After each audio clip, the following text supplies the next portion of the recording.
Hello, and welcome to the spoilerCast, the show where we talk about movies, and we don't really care about spoiling them because it's the spoilerCast. And if you're listening to this episode, you are one of a very exclusive group. You are part of the Please Don't Make a Scene patrons.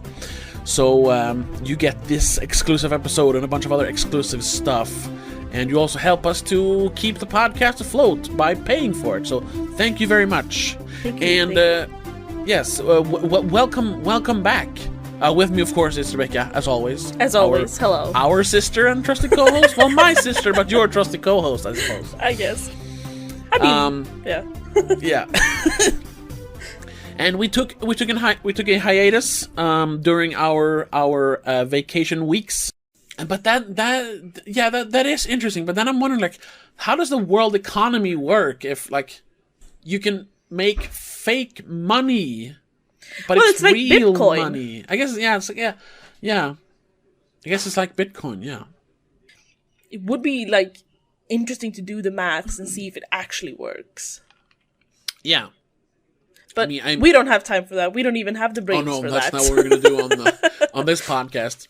The story is pretty basic, you know. It's like the little guy it's a David and Goliath story. Mm-hmm. Little guy going up against the evil empire, the corporation.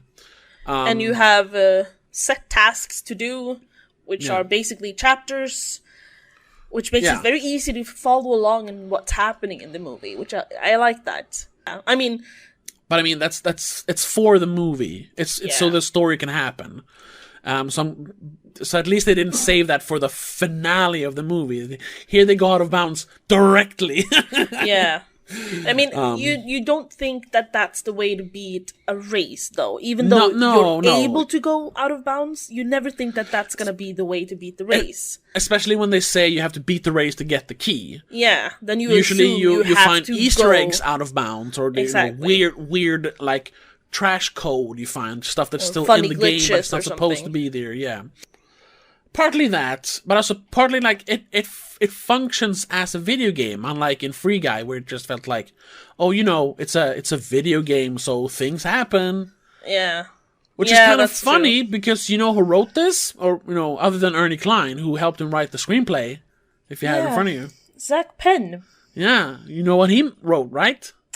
Oh, yeah, he wrote Free Guy. Exactly, he wrote Free Guy. So, what the fuck happened between 2018 and 2021? But I just thought that was fun, and they do utilize going out of bounds more later in the movie. It's clever. It's very clever. It's not like perfect video game logic, but at least it has internal logic, which Free Guy didn't. Yeah. Here, the video game looked cool. I want to play the Oasis. Free City, looks like a cheap version of GTA Online. Even GTA Online has weather, at least. I want to find the budgets. I just want to see, like, maybe Free Guy was cheap. No, it can't have been cheap. It didn't look cheap. I mean, the style looked cheap, but it couldn't have been a cheap movie. Yeah, either way. It's like, just Googling it on Wikipedia, it says the budget was 100 to 125 million. For Free Guy. Yeah. So that's like slightly above middle nowadays, because movies are so fucking expensive nowadays. So what was Ready Player One then? According to Wikipedia again, 155 to 175 million. So that wasn't much more expensive. Huh. Yep. But it looks so much better. Yep. Let's talk. We've been very nice to the movie so far. Let's talk about the bad stuff. There are so many references. I don't think the references are a bad thing, to be honest. There's so much. There's so many. I can see why some people might find it that's annoying. Too much. It's all just ooh ah. Yeah. But for me, it didn't really distract from the story. No. Agreed.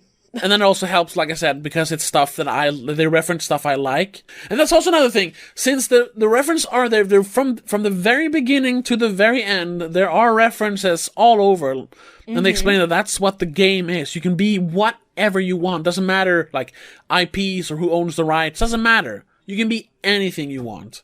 I mean, that's also the thing. Like, a lot of this movie is like defending pop culture, which I'm starting to become jaded towards pop culture, because pop culture has almost become it's this marketing thing that soulless corporations just use to get kids to buy stuff. Pop culture used to be like things you remember. Now it's just things you can buy because you remember it. It's become commoditized.